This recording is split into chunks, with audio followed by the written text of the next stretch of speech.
Dans cette capsule, je vais vous présenter les différents systèmes de production animale aquatique français.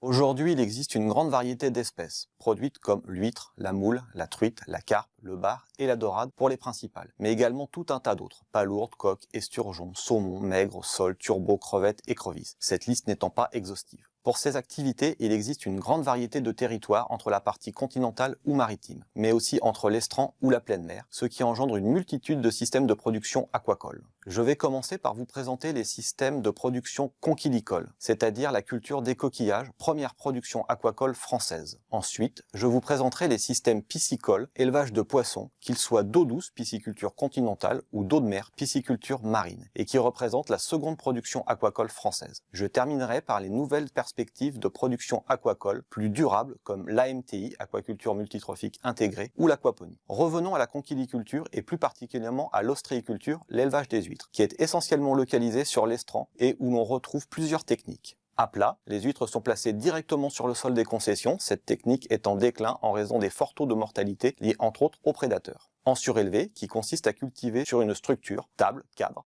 des huîtres qui sont confinées dans des poches. Cette technique d'élevage est la plus répandue sur la façade atlantique et de par les marées. En suspension, panier australien, méthode plus récente qui consiste à élever les huîtres dans des paniers accrochés sous des tables ostréicoles ou sous des cordes tendues entre deux pieux. L'ostréiculture peut également se faire en eau profonde ou pleine mer, le lieu où le fond ne découvre pas. On y trouve deux méthodes. À plat, les huîtres sont déposées directement sur les fonds ou placées dans des poches positionnées dans des grandes cages métalliques posées sur le fond.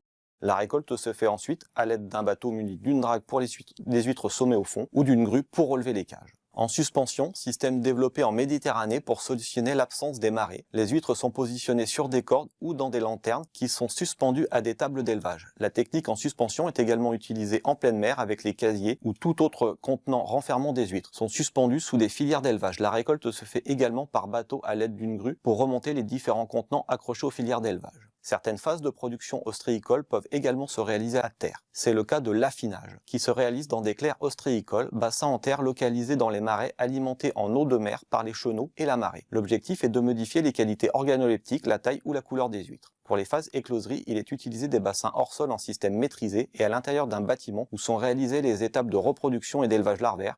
Nous reviendrons sur cette technique dans la partie piscicole. Concernant la mytiliculture, l'élevage des moules se fait essentiellement sur estran, avec la technique des bouchots qui sont des poteaux verticaux en bois ou en plastique enfoncés dans le substrat et autour duquel sont enroulées des cordes de fibres de coco qui ont servi de capteurs pour le naissain des moules. Le reste de la production se fait en pleine mer avec la technique en suspension comme pour les huîtres, soit avec la version méditerranéenne sous des tables d'élevage ou en filière de pleine mer. Dans les deux cas, la récolte est réalisée à l'aide d'un bateau et d'une grue.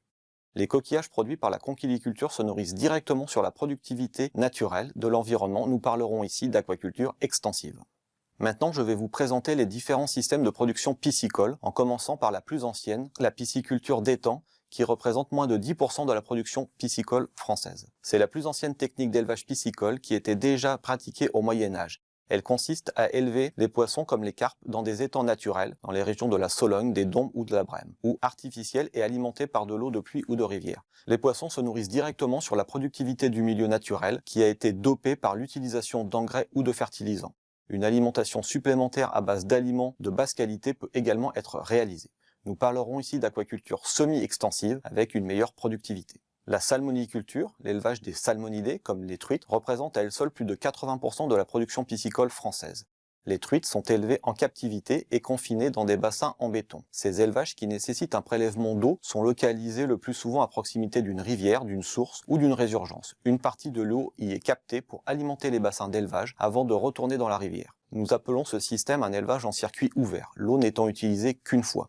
L'alimentation des truites est réalisée avec un aliment exogène qui ne provient pas du milieu naturel lui-même. Le pisciculteur utilise le plus souvent des granulés spécialement conçus pour l'élevage des poissons.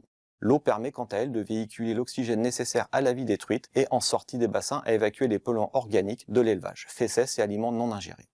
L'élevage des poissons marins, bars et dorades représente un peu plus de 10% de la pisciculture française. Comme pour les truites, les animaux sont confinés dans des bassins béton à terre. Mais le plus souvent, ils le sont dans des grandes cages enfilées directement en pleine mer, dans des zones abritées. Ces poissons sont également nourris avec du granulé. Dans ces deux cas, contrairement à la conchiliculture, les animaux sont directement nourris par les aquaculteurs. Nous parlerons donc d'aquaculture intensive, productivité encore plus élevée. Dans certains cas ou pour certaines phases de production, comme les écloseries, les poissons marins sont produits dans des systèmes hors sol, bassins en béton ou en polyester, à l'intérieur d'un bâtiment et avec une maîtrise de la qualité d'eau afin de ne plus dépendre des aléas du milieu naturel. Le système développé pour ce type de production est le circuit fermé ou recirculé, qui, contrairement au circuit ouvert, va après traitement utiliser l'eau à plusieurs reprises. Comment cela fonctionne ? L'eau issue des bassins d'élevage va être filtrée mécaniquement pour éliminer les particules en suspension, fesses et aliments non ingérés. Ensuite, elle va circuler au travers d'un filtre dit biologique pour oxyder par nitrification l'ammoniac, forme azotée toxique pour le poisson. La gestion du filtre biologique joue un rôle essentiel vis-à-vis de l'efficacité de la nitrification et de l'environnement bactérien des élevages. L'élimination du dioxyde de carbone lié à la respiration des animaux est assurée par une colonne de dégazage ventilée ou en dépression.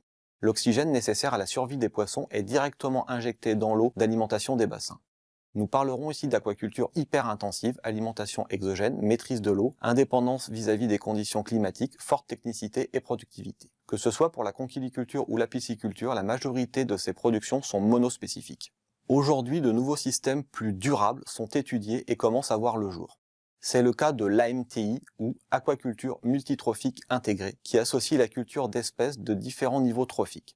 Par exemple, à l'élevage d'une espèce nourrie comme le bar peut être associée une espèce détritivore comme les concombres de mer qui vont se nourrir des déchets organiques des poissons, mais aussi à une espèce autotrophe comme les macroalgues utilisant les rejets inorganiques des poissons pour leur croissance, sels nutritifs, azote et phosphore. Cette nouvelle technique assure un service de biorémédiation en diminuant l'impact des rejets des bars dans notre exemple, sur l'environnement tout en produisant une biomasse supplémentaire valorisable. Mais aussi l'aquaponie qui associe aquaculture et hydroponie, la culture des végétaux hors sol. Un pisciculteur nourrit des poissons. Leurs rejets sont transformés par les bactéries et peuvent servir de nourriture aux plantes. L'eau purifiée par les plantes retourne propre à l'élevage des poissons. Ce système fonctionne comme un cercle vertueux, écologique et sain pour produire en plus des poissons, des légumes ou tout autre végétaux.